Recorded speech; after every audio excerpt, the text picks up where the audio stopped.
এই পৃথিবীতে সব থেকে ভালো থাকতে যদি চান তাহলে সব কিছু মানিয়ে নিতে শিখুন। কারো কাছ থেকে অবহেলা পাওয়া, কারো কাছ থেকে কষ্ট পাওয়া, কে কি বলল, এইগুলো থেকে বিরত থাকেন।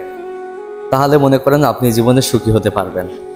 আর যদি এইটা ভেবে আপনি সব সময় থাকেন যে আমাকে এই জন্য কষ্ট দিল, আরেকজন অবহেলা করলো, এই কথাগুলো যতক্ষণে আপনার মাথায় থেকে না যাবেন তাহলে আপনি কোনোদিন সুখী থাকতে পারবেন না। জীবনে চলতে হলে অনেক কিছু যুদ্ধ করে চলতে হয়। বর্তমান সমাজটা এমন হয়ে গেছে যে আপনার মনের কষ্টগুলো বোঝার মতো কেউ নাই। আপনি একটা ভালো কাজ করতে যাচ্ছেন, সেখানে মনে করেন আপনার বাধা বিধ্বস্তি অনেক কিছু হবে, তবে সেগুলো মানিয়ে নিতে হবে। যত তাড়াতাড়ি পারেন মানিয়ে নেন। যদি মানিয়ে না নিতে পারেন সেক্ষেত্রে শুধু কষ্টই পাবেন, অবহেলা ছাড়া আর কিচ্ছু পাবেন না।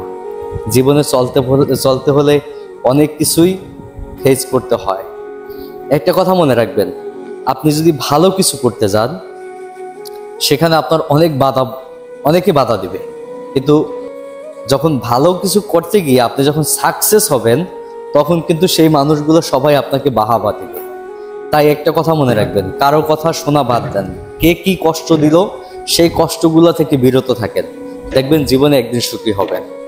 অনেকেই অবহেলা করবে, অনেকে কষ্ট দিবে, অনেকে টিটকারিমূলক কথা বলবে। তাই নিজের সফলতাকে ধরে রাখবেন না। নিজের সফলতা পৌঁছাতে হলে নিজেকে নিয়েই বাঁচতে হবে। আগে সব থেকে বড় কথা হচ্ছে নিজেকে ভালোবাসুন। কে কি বললো এগুলো দেখার দরকার নাই। নিজেকে যদি ভালোবাসতে পারেন তাহলেই মনে করবেন যে আপনি একটা সময় সফলতার মুখ দেখতে পারবেন। আর যদি আপনি সেই কাজটা না করে যদি আপনি ওই মানুষের কথা নিয়েই বেঁচে থাকেন, জীবনে কখনোই ভালো কিছু আশা আপনার কাছ থেকে হবে না। এটা কথাটা মানিয়ে নিন।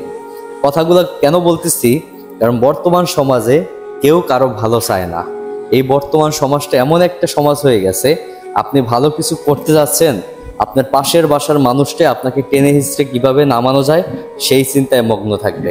অতএব কারো কথায় কান না দিয়ে নিজের পথে নিজে পথ চলেন, দেখবেন সব থেকে ভালো থাকবেন, সব থেকে সুখী মানুষ হবেন। এটাই বাস্তবতা। বাস্তবতাকে যত তাড়াতাড়ি আপনি মানিয়ে নেবেন ততই নিজেকে সুখী মনে হবে। আর সব থেকে নিজে ভালো থাকতে হলে নিজের সাথে নিজে যুদ্ধ করেন, দেখবেন সুখী হবেন। অন্য কে কি বলল ওইগুলো দেখার দরকার নাই। কথাটা মিলিয়ে নেবেন। জীবনে চলতে হলে নিজের পথ নিজেই বেছে নিতে হবে। আজকে আপনার কাছে টাকা না থাকলে, আজকে আপনি সফলতা না অর্জন করতে পারলে কেউ আপনাকে আপনার একটা মিনিট আপনাকে ডেকে জিজ্ঞেস করবে না যে আজকে খাবারটা খাইছো কিনা। এটাই সত্য। তবে একটা কথাই বলি যে নিজের পথ নিজেই তৈরি করে নেন, তাহলে মনে করেন সুখী হবেন। এটাই বাস্তবতা।